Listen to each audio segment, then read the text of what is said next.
Assalamualaikum warahmatullahi wabarakatuh. Perkenalkan, nama saya Hurin Ain. Saya dari kelas Kemuhammadiyaan Fakultas Kesehatan Masyarakat. Di sini saya akan menjelaskan terkait MKCHM. Apa itu MKCHM? Nah, MKCHM itu Matan Keyakinan dan Cita-Cita Hidup Muhammadiyah. Nah, di MKCHM ini saya akan menjelaskan ada 5 poin. Langsung saja, poin pertama itu tentang sejarah penyusunan dan isi MKCHM Muhammadiyah. Nah, MKCHM diputuskan dalam Sidang Tanwir Muhammadiyah tahun 1969 di Ponorogo. Adapun isi dari Matan Keyakinan dan Cita-Cita Hidup Muhammadiyah ini dibagi dalam 3 kelompok, yaitu kelompok pertama, kedua, dan ketiga. Di kelompok pertama itu terbagi 2 bagian.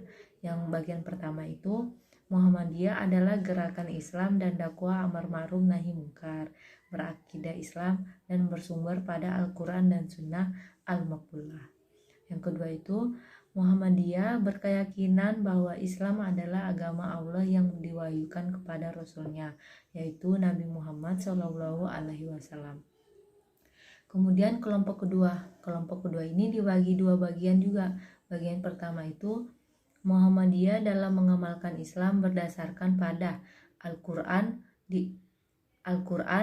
diwahyukan kepada Nabi Muhammad SAW. Terus kemudian berdasarkan penjelasan dan pelaksanaan ajaran-ajaran Al-Quran yang diberikan oleh Nabi Muhammad SAW yang biasa disebut sunnah Nabi. Nah, kemudian di bagian kedua, poin kelompok kedua itu Anda Muhammadiyah bekerja untuk melaksanakan ajaran-ajaran Islam yang meliputi bidang-bidang akidah, akhlak, ibadah, mualah duniawiyah. Nah, di kelompok ketiga itu menjelaskan tentang mengandung persoalan mengenai fungsi dan misi Muhammadiyah dalam masyarakat negara Republik Indonesia. Kemudian poin kedua itu ada cita-cita Muhammadiyah. Nah, cita-cita Muhammadiyah yang ideal terkandung dalam rumusan maksud dan tujuan Muhammadiyah, yakni mewujudkan masyarakat Islam yang sebenar-benarnya. Ada di bab 3 pasal 6. Pada tahun 1985, maksud dan tujuan Muhammadiyah mengalami perubahan isi menjadi maksud dan tujuan ialah menegakkan dan menjunjung tinggi agama Islam sehingga terwujud masyarakat utama adil dan makmur yang diridhoi oleh Allah Subhanahu wa taala. Kemudian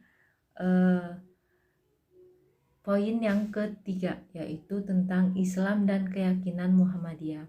Islam dan keyakinan Muhammadiyah dipahami sebagaimana disebutkan dalam masalah 5 himpunan putusan tajri Muhammadiyah dan kemudian dalam Muktamar ke-45 di Jakarta tahun 2000 ditambah dengan kata Al-Maqbulah setelah kata Al-Sunnah sehingga menjadi Al-Sunnah Al-Maqbulah.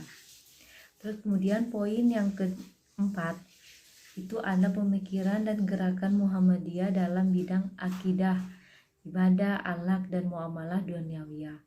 Nah, di dalam pemikiran gerakan Muhammadiyah ini terbagi menjadi 4 bagian.